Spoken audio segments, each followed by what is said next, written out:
bahagia karena hari ini adalah ulang tahun Pradi yang ke-20.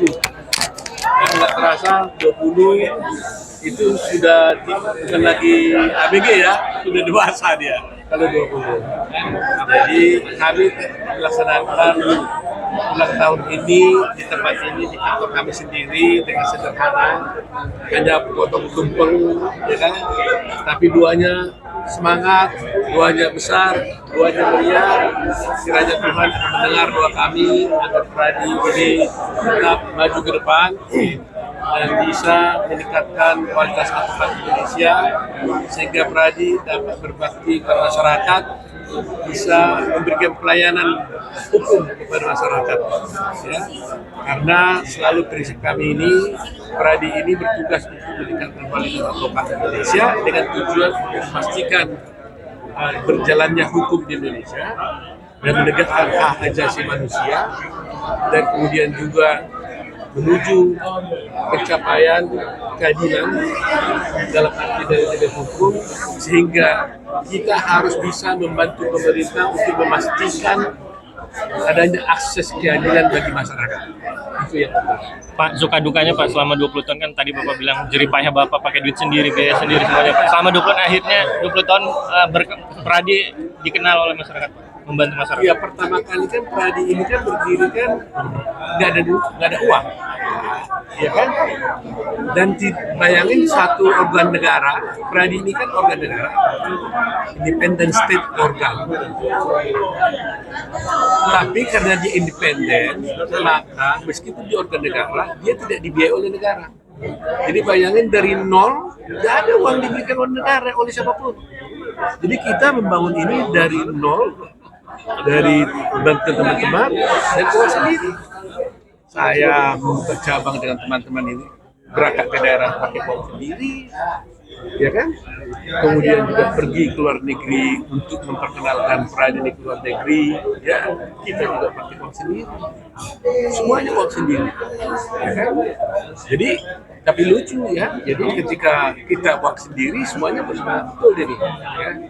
Nah akhirnya dengan penuh dukungan, dengan kerjasama dengan teman-teman, dengan berkolaborasi kerjasama, akhirnya kita bisa memberikan Pradi ya serba-serbinya luar biasa. Jadi ibaratnya kalau kami ini adalah ibarat ada kapal yang harus saya bawa pergi, ibarat nakoda membawa satu kapal besar. Ini baru badannya aja ya, kamar-kamarnya belum lengkap ada, koki-kokinya pun tidak ada nih, belum lengkap, makanan di dalam pun belum tersedia.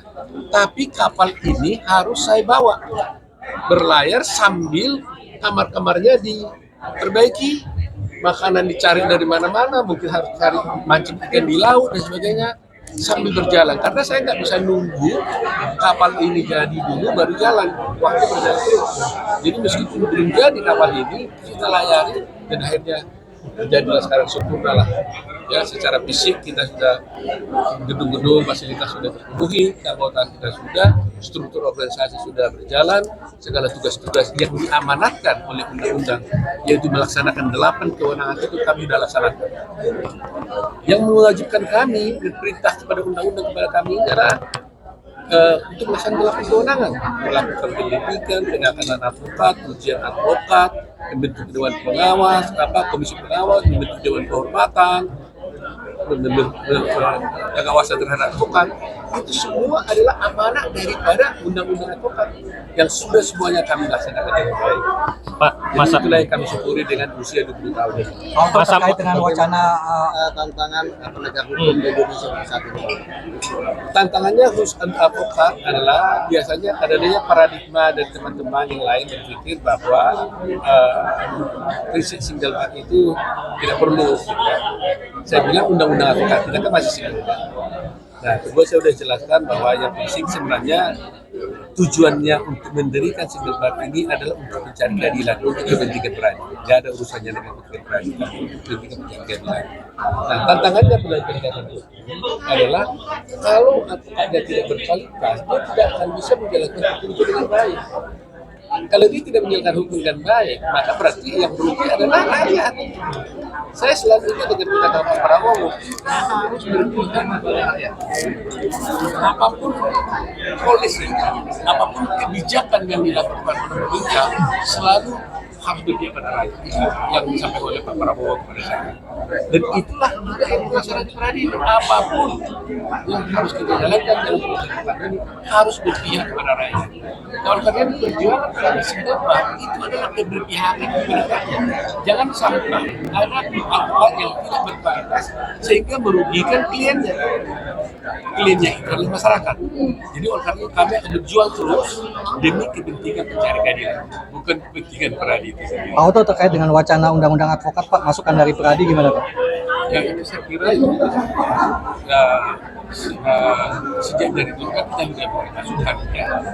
Jadi nanti kita lihatlah bagaimana perkembangan selanjutnya. Pak, Pentingnya kolaborasi di dalam memajukan Indonesia seperti apa sih? Oh iya, kolaborasi ini harus. Saya selalu berkata, ingat katakan Presiden Prabowo itu luar biasa itu kata-kata kolaborasi. Jadi itu membuat kita itu tidak ada ego, tidak ada ego. Jadi nggak perlu harus nunggu orang juga, perlu kita jumpa dan sebagainya. Jadi semua berjalan. Kalau di kabinet pun sebetulnya lepas dari saya sebagai pribadi, di kabinet pun beliau menyatakan itu. Jadi kerjasama. Nggak mungkin negara ini dipimpin oleh satu orang. Itu dia katakan. Nah di Peradi pun begitu juga. Jadi saya sebagai ketua Peradi juga menyerukan kepada seluruh pemain Indonesia, mari kita bekerjasama, mari kita berkolaborasi dengan siapapun. Bukan solusi ya. Jadi dengan pemerintah pun jangan pikiran pemerintah lawan, jangan. Dulu kan beda. Kalau dulu organisasi itu head to head dengan pemerintah, selalu beda pendapat. Kalau nggak beda pendapat, jangan apa namanya itu terkooptasi kan gitu. Sekarang enggak. Kolaborasi dengan pemerintah itu bagus dengan tujuan meningkatkan keadilan di negara kita. mengenai ini kan satu tadi Bapak bilang menyinggung